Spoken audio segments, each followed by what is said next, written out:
Baik teman-teman yang terkasih, selamat pagi. Selamat bertemu kembali dalam pelajaran agama Katolik pada hari ini. Dan hari ini merupakan pekan pertama bagi kita untuk memulai tahun ajaran baru. Dan materi kita hari ini akan membahas keanekaragaman dan kesatuan bangsa Indonesia. Adapun yang menjadi tujuan pembelajaran kita adalah mengenal identitas bangsa Indonesia sebagai bangsa yang beragam, dan keragaman itu merupakan kekayaan yang pantas untuk kita rayakan bersama. Kita berhadapan dengan situasi bangsa kita, bangsa Indonesia, yang sangat beragam, mulai latar belakang budaya, agama, bahasa, dan warna kulit. Dan keragaman itu sebenarnya bukan dilihat sebagai tantangan, tetapi kekayaan yang pantas untuk kita rayakan bersama. Perayaan itu akan dilihat dari sikap keterbukaan bagi kita untuk menerima satu sama lain tanpa membeda-bedakan. Ketika bicara tentang bangsa Indonesia, kita akan berbicara tentang Pancasila. Pancasila sebagai dasar negara kita. Mengapa Pancasila? Ada hal yang perlu disampaikan dan diketahui oleh kita bersama.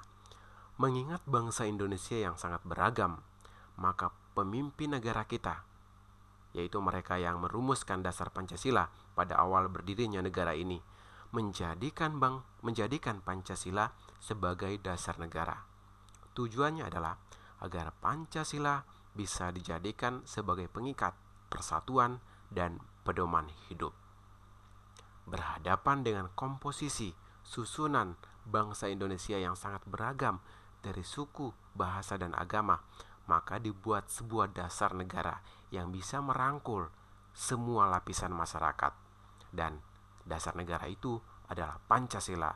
Itu yang menjadi alasan, menjadi dasar adanya Pancasila dalam kehidupan kita sebagai bangsa Indonesia.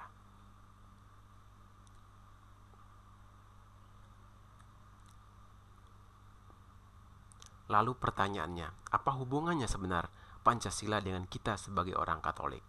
Nah, kita berada atau hidup di Indonesia, menjadi orang Katolik yang ada di Indonesia. Lalu bagaimana sikap kita? Tentu kita dipanggil untuk menjadi Katolik yang sejati. Katolik sejati itu seperti apa? Kita mesti menjadi Katolik yang 100% Katolik dan 100% Indonesia. Ini ungkapan yang disampaikan oleh Monsignor Soegija Pranoto. Artinya, kita menjadi Katolik yang hidup di Indonesia, yang mampu menerima kenyataan bangsa Indonesia yang sangat beragam. Jadi sekali lagi, kita orang Katolik yang hidup di Indonesia dengan kenyataan bangsa Indonesia yang sangat beragam. Maka dari itu, kita dipanggil untuk tinggal, untuk hidup dalam kenyataan tersebut, dalam keragaman tersebut, dengan cara saling menerima satu sama lain tanpa perlu membeda-bedakannya. Nilai kekatolikan, yaitu nilai cinta kasih dan kepedulian, pantas untuk kita hidupi di tengah masyarakat Indonesia yang sangat beragam. Keragaman di Indonesia. Tentu kita semua tahu betul bentuk-bentuk keragaman yang ada di Indonesia. Keragaman agama, keragaman budaya, keragaman bahasa, dan juga warna kulit. Kita ada yang beragama Katolik, Kristen, Hindu, Buddha, Islam, dan Konghucu. Demikian pun budaya, bahasa, dan warna kulit, semuanya beragam. Keragaman itu hanya bisa berjalan maksimal apabila di antara kita punya keterbukaan untuk menerima satu sama lain. Tapi saya percaya teman-teman semua sudah betul-betul menghidupi nilai keragaman itu, di mana di Tunas Global kita berhadapan dengan kenyataan bahwa kita memiliki latar belakang yang sangat beragam.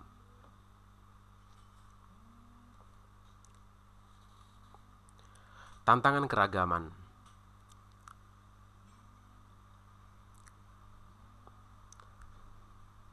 Maaf, bukan tantangan keragaman, tentang keragaman. Keragaman adalah identitas bangsa kita, Indonesia.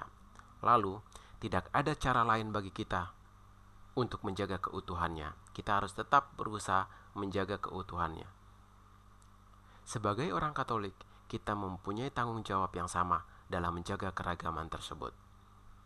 Menerima perbedaan, mencintai sesama tanpa pilih kasih adalah bentuk ekspresi iman yang paling sederhana.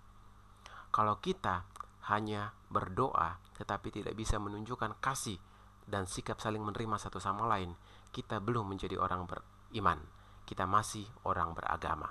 Tetapi kita semua dipanggil untuk menjadi orang yang beriman.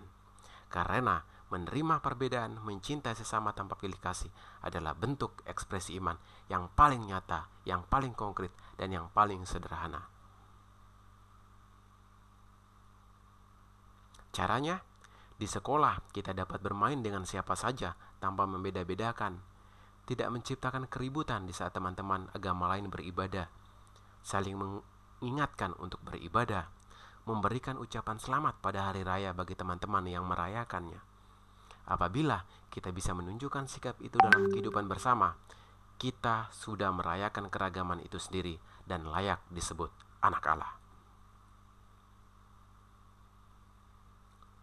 Sekian dan terima kasih.